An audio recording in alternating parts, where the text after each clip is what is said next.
Sabe essa frase famosa do Theodore Roosevelt? Ela não é só um post motivacional. Na verdade, ela é quase um manual de instruções para a neurologia do sucesso. E entender isso de verdade? Isso pode ser a diferença entre continuar parado ou finalmente alcançar o que se quer. Vamos mergulhar nisso. Essa é uma pergunta que incomoda, né? A gente olha para o lado e vê pessoas com menos recursos, menos contatos, às vezes até com menos talento, chegando a lugares que parecem impossíveis para nós. Qual é o segredo? A diferença, olha, raramente está no que elas têm por fora, mas sim no que elas acreditam por dentro. A verdade é que a nossa crença não é só um sentimento, ela é o sistema operacional da nossa vida. E não adianta nada ter um computador de última geração se o software que está rodando nele está cheio de vírus. Antes de acelerar, a gente precisa entender o que nos impede de sair do lugar. Existe um conflito aí dentro, sabe? Uma espécie de freio de mão biológico que mantém todo o nosso potencial trancado. Pensa bem, de um lado está todo esse potencial. O talento, as ideias, os contatos, os recursos. Do outro lado, a realidade do dia a dia. Estagnação, frustração, a sensação de não sair do lugar. Esse buraco entre uma coisa e outra não é um acidente, não. É o resultado de um sistema interno que está programado para dizer não vai dar. E é aqui que está o pulo do gato. Acreditar não é uma coisa passiva. É o código-fonte que comanda as nossas ações. Se o seu sistema operacional está infectado com o vírus da dúvida, não adianta, o computador mais potente do mundo não vai entregar o resultado que você espera. A gente aprendeu tudo errado. Essa história de ver para crer nos coloca numa posição de espera, sabe? A gente fica ali, esperando uma prova externa para poder acreditar. Mas no mundo das grandes realizações, a lógica é outra.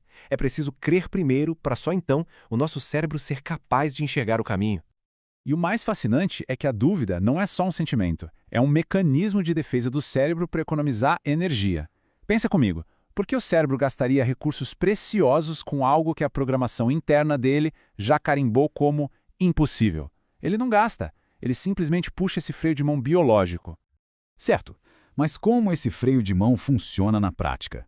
A resposta está numa parte do nosso cérebro que pouca gente conhece, mas que é extremamente poderosa. É aqui que a gente separa o papo motivacional da ciência.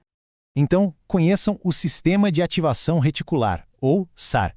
Pensa nele como se fosse o segurança da balada da sua consciência.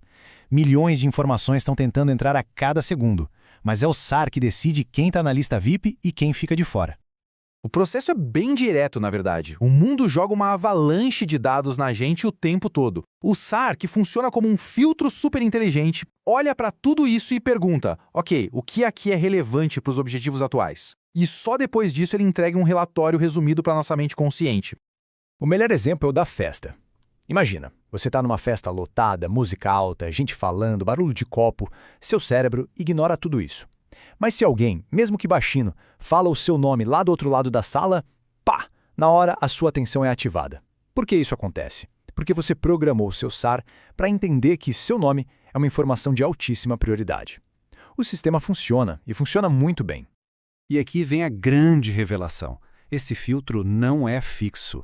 Nós temos a capacidade de reprogramar ele de forma consciente.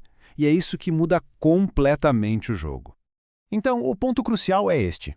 Uma crença genuína, aquela que vem lá de dentro, não é só pensamento positivo. É uma instrução direta para o seu SAR. É como se você chegasse para o segurança da sua mente e dissesse: a partir de agora, qualquer coisa relacionada a este objetivo aqui é VIP. Pode deixar entrar.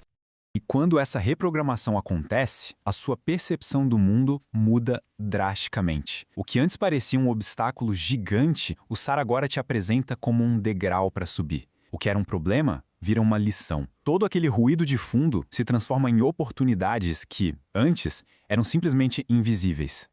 Isso nos leva a um ciclo muito poderoso. Por quê? Quando a nossa percepção muda, as nossas ações mudam. E claro, quando as nossas ações mudam, a realidade começa a se moldar. É a famosa profecia autorrealizável em ação. E olha, isso aqui não é misticismo, tá? É fisiologia pura. A convicção real de que um objetivo é possível altera a química do nosso corpo. Os níveis de cortisol, que é o hormônio do estresse, caem. A clareza mental aumenta. A nossa percepção vira um radar para encontrar recursos e pessoas. E a ação deixa de ser um esforço e se torna uma consequência natural de tudo isso. E aqui tem uma distinção que é vital. Motivação é ótima, mas ela é temporária, é como um pico de açúcar.